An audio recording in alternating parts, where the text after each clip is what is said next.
The Art of Money Getting. Chapter 4. Persevere. When a man is in the right path, he must persevere. I speak of this because there are some persons who are born tired, naturally lazy, and possessing no self-reliance and no perseverance. But they can cultivate these qualities, as Davy Crockett said. This thing remember, when I am dead, be sure you are right, then go ahead. It is this go-aheaditiveness, this determination not to let the horrors or the blues take possession of you, so as to make you relax your energies in the struggle for independence, which you must cultivate. How many have almost reached the goal of their ambition, but losing faith in themselves, having relaxed their energies, and the golden prize has not been lost forever? It is, no doubt, often true, as Shakespeare says, there is a tide in the affairs of men, which taken at the flood leads on to misfortune. Leads on to fortune. I don't know why the fuck I read that so poorly. Let me start that whole paragraph over again. It is no doubt often true, as Shakespeare says, there is a tide in the affairs of men, which taken at the flood leads on to fortune. If you hesitate, some bolder hand will stretch out before you and get the prize. Remember the proverb of Solomon. He becometh poor that dealeth with a slack hand, but the hand of the diligent maketh rich. Perseverance is sometimes but another word for self-reliance. Many persons naturally look on the dark side of life and borrow trouble. They are born so. When they ask for advice, and they will be governed by one. When they ask for advice, and they will be governed by one wind and blown by another, and cannot rely upon themselves. Start that whole paragraph over again too. Perseverance is sometimes but another word for self-reliance. Many persons naturally look on the dark side of life and borrow trouble. That's what that says. They are born so. Then they ask for advice, and they will be governed by one wind and blown by another, and cannot rely upon themselves. Until you can get so that you can rely upon yourself, you need not expect to succeed. I have known men personally who have met with pecuniary reverses and absolutely committed suicide because they thought they could never overcome their misfortune, which they would. But I have known others who have met more serious financial difficulties and have bridged them over by simple perseverance, aided by a firm belief that they were doing justly and that that providence would overcome evil with good. You will see this illustrated in any sphere of life. Take two generals. Both understand military tactics, both educated at West Point, if you please, both equally gifted. Yet one, having this principle of perseverance and the other lacking it, the former will succeed in his profession, while the latter will fail. One may hear the cry, the enemy are coming, coming, and they have got cannon. I got cannon, says the hesitating general. Yes, then halt every man. He wants time to reflect. His hesitation is his ruin. The enemy passes unmolested or overwhelms him, while on the other hand, the general of pluck, perseverance, and self-reliance goes into battle with a will, and amid a clash of arms and the booming of cannon, shrieks of wounded and the moans of the dying, you will see this man persevering, going on, cutting and slashing his way through with unwavering determination, inspiring his soldiers to deeds of fortitude, valor, and triumph. Triumph of the will, I guess. Chapter 5. Whatever you do, do it with all your might. Work at it if necessary, early and late, in season and out of season, not leaving a stone unturned and never deferring for a single hour that which can be done just as well as now. The old proverb is full of truth and meaning. This old proverb is full of truth and meaning. Whatever is worth doing at all is worth doing well. Many a man acquires a fortune by doing his business thoroughly, while his neighbor remains poor for life because he only half does it. Ambition, energy, industry, perseverance, and indispensable requisites for success in business. are indispensable requisites for success in business. All those things are indispensable requisites. Fortune always favors the brave and never helps a man who does not help himself. It won't do to spend your time like Mike Micawber and waiting for something to turn up. To such men, one of two things usually turns up: the poorhouse or the jail. For idleness breeds bad habits and clothes a man in rags. The poor spendthrift vagabond says to a rich man, "I have discovered there is enough money in the world for all of us. If it was equally divided, this must be done, and we shall all be happy together." "But," was the response, "if everyone was like you, it would be spent in 2 months. And what would you do then?" "Oh, I'd divide it again. Keep dividing, of course." That's exactly what they want. I was recently reading in a London paper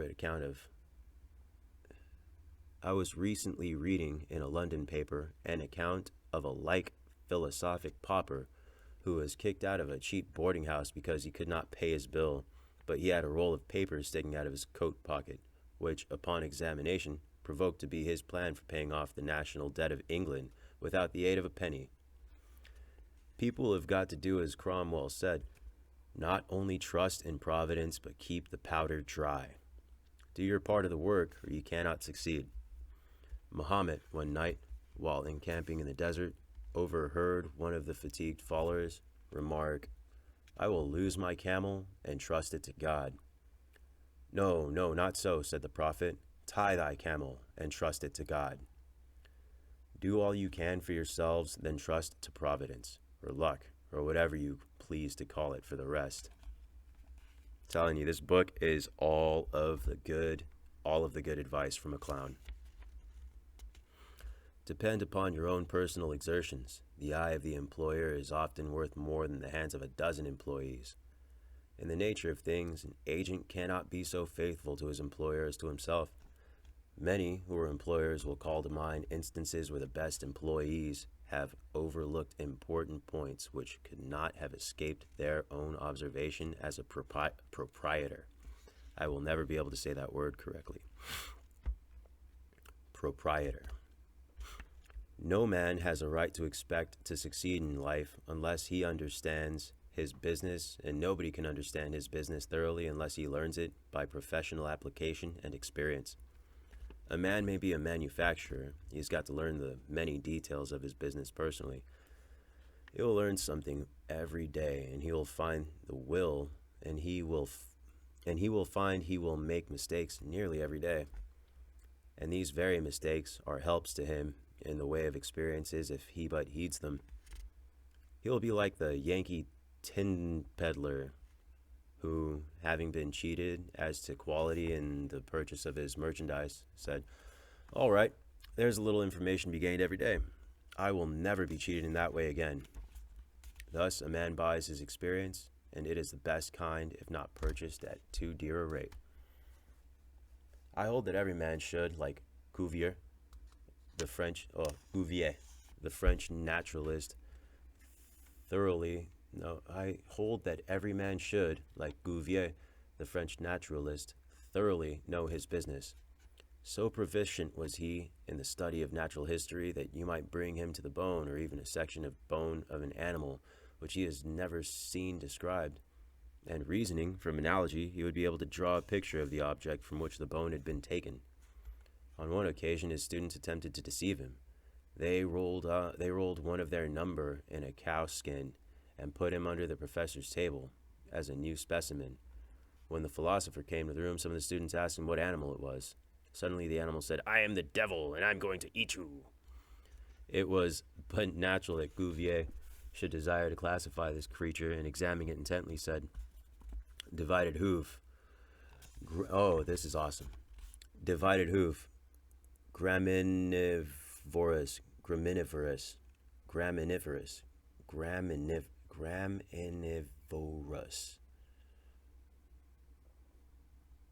Divided hoof, graminivorous. It cannot be done." Cool. New word.